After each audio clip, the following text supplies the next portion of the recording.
Okay. So the leash walking, so if I want to get his attention to walk this way, I'm going to say, Blue, come. Nope, come. You're either going to do the drift. If he's not paying attention to you too much, what I'll do is I'll sneak away and do the drift, check, and post. So I slowly move back as he's starting to kind of move ahead of me. So the idea is I'm correcting him when he's at a good distance from me. So we're not getting that conflict of him getting corrected close to me. And that allows me to get in a sharper correction. Because you don't want to, I never like to be holding the dog in position typically. Right. Little corrections here. You can, I mean, if it works for you to do it, you can get his attention and he's really focused. The problem is sometimes is that you can't correct him hard enough right here. He might be fine with that. But if you're having a hard time getting him to really, like, say you're walking, dog is coming, you're saying leave it, you step to the side, he doesn't come, you give him one of these. You're correcting these little corrections with your left hand, left hand. If he's still staying focused on there, the next time make sure to do your back up, get a distance, and then correct them as you're facing him. So okay. Drift, check, and pose. So I'm walking, I drift, I check to see what he's doing. If he's good boy, come. That's my boy left. Good. Come. Drift, check to see what he's doing. If he didn't, I'd say N-O, come. And then post up. Post means become a post to give him a stationary object to go back to, and then I'll sit there and pet him for like 20 seconds. Right? That's drift, check, and post, as opposed to drift, check, and turn, which is left hand comes off, I drift, check. If he didn't come with me, I'd correct him. Once he's on his way back to me, that's when I turn and I'll start going the other way. Okay. All right, I'm glad I have the video of that. That's going to be hard to remember. So one more. Okay. Another good thing to practice on your walks too, so as you're walking by a dog, is to do these little side steps. Side step up and out, kind of, right?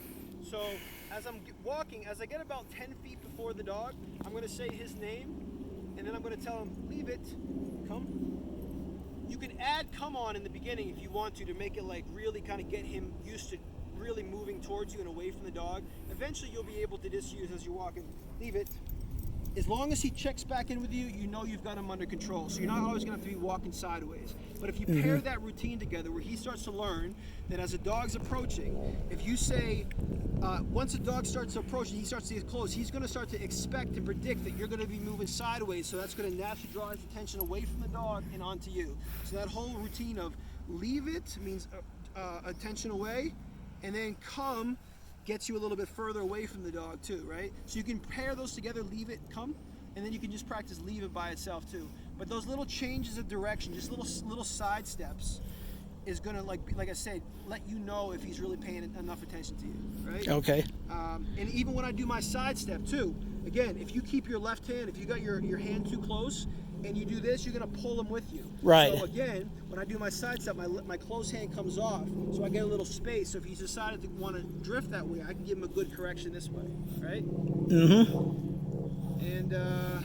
And then you also want to be practicing with him so down, nope, down with the prong, and you're not tugging for the down or tugging for the sit.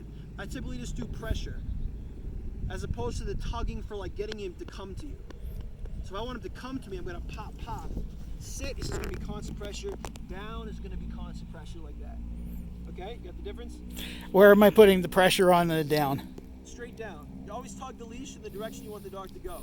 So I'm grabbing the leash down close to the collar? Nice and close, yeah, because look, you won't be able to right, have okay. the attention. So your hand goes all the way to the bottom, and I pull straight down like that. Okay, good. Good. And all right. The place command that he knows too is you want to practice the place when the place is out of his peripheral vision. You don't want it to be behind him. So okay. You start here, it's over here. You're going to say place, and you're going to get your body moving in that direction, which is naturally going to get him to get his eye on the bed, and he's going to put it together much easier. So that's what you're doing when you practice place. Okay. Good means keep going. Yes means mission accomplished. And to encourage the release with yes, I do this little matador move to try to get him out of the position. So like sit. I'll say, instead of just saying yes, I'll say yes, and then open up to get him to release. Right? Just like it's kind of like getting him to that left heel position, just opening up your body and drawing him that way. You could just jump back and go straight back too, either or. You know what I mean? Yeah. Or you could just say yes, and just go straight back to whatever it is to get him out of that position and let him really feel a release. Okay. You know what I mean? Yeah, good. How's he doing with the leave it? Awesome. Good. Yeah, you want to see real quick? Here. Sure.